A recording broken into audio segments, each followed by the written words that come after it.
ನಮಸ್ಕಾರ ವೀಕ್ಷಕರೇ, ಧರಣಿ ಗರ್ಜನೆ ನ್ಯೂಸ್ಗೆ ಸ್ವಾಗತ ಸುಸ್ವಾಗತ. ನಾನು ವಿಲ್ಸನ್. ಗದಗ ಜಿಲ್ಲೆಯ ನೌಕರರ ಸಂಘದ ನೂತನ ಅಧ್ಯಕ್ಷರಾಗಿ ಆಯ್ಕೆಯಾದ ಬಸವರಾಜ್ ಬಳ್ಳಾರಿಯವರು ಸ್ಥಾನವನ್ನು ಅಲಂಕರಿಸಿದ ಬಳಿಕ ನೌಕರರ ಸಂಘದಲ್ಲಿರುವಂತಹ ಸದಸ್ಯರಿಗೆ ಒಂದಿಷ್ಟು ಭರವಸೆಯನ್ನ ನೀಡಿದರು. ಇಷ್ಟು ದಿವಸ ತಾವು ಯಾವೆಲ್ಲ ಯೋಜನೆಯಾಗಲಿ ಸಹಕಾರದಿಂದ ವಂಚಿತರಾಗಿದ್ದೀರೋ ಅವೆಲ್ಲವೂ ನಾನು ಪೂರೈಸುತ್ತೇನೆ, ಸದಾ ನಿಮ್ಮ ಕುಂದುಕೊರತೆಗಳನ್ನು ಆಲಿಸುತ್ತೇನೆ, ನಿಮ್ಮ ಅಹವಾಲಿಗೆ ಸ್ಪಂದನೆಯನ್ನು ನೀಡುತ್ತೇನೆ ಎನ್ನುವ ಭರವಸೆಯನ್ನು ಕೊಟ್ಟಿದ್ದರು.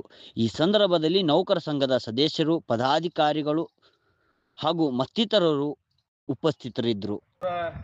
ನಿವೃತ್ತಿ ನಂತರದೊಳಗೆ ಇವತ್ತಿನ ದಿವಸ ಬಸವರಾಜ್ ಬಳ್ಳಾರಿ ಅವ್ರನ್ನ ಏನು ಗದಗ ಜಿಲ್ಲೆಯ ನೂತನ ಅಧ್ಯಕ್ಷರನ್ನಾಗಿ ಆಯ್ಕೆ ಮಾಡಿರುವ ಹಿನ್ನೆಲೆಯೊಳಗೆ ತಾವೆಲ್ಲರೂ ಭಾಗವಹಿಸಿದ್ರಿ. ಒಟ್ಟಾರೆ ಈ ಚುನಾವಣೆ ಮತ್ತು ಆಯ್ಕೆ ಪ್ರಕ್ರಿಯೆಯೊಳಗೆ ಸಹಜವಾಗಿ ಗೊಂದಲಗಳು, ಸಹಜವಾಗಿ ಮಾತುಕತೆ ಇರ್ಬೋದು. ಇದುವರೆಗೂ 3 ಸಾರಿ ಈ ಜಿಲ್ಲೆಯ ಅಧ್ಯಕ್ಷನಾಗಿ ಕೆಲಸ ಮಾಡಿರ್ತಕ್ಕಂಥ ರವಿ ಗುಂಜಿಕರ್ ಅವರು ಎಲ್ಲರೊಂದಿಗೆ ಸ್ನೇಹ ಮತ್ತು ಪ್ರೀತಿ ಬಾಂಧವ್ಯದೊಂದಿಗೆ ಕೆಡಿಸ್ಕೊಳ್ಳಾರ್ದ ಎಲ್ಲರೂ ಒಂದೊಂದಂಥ ರೀತಿಯೊಳಗೆ ಹಿಡ್ಕೊಂಡವರು ಕೆಲಸ ಮಾಡಿದರು.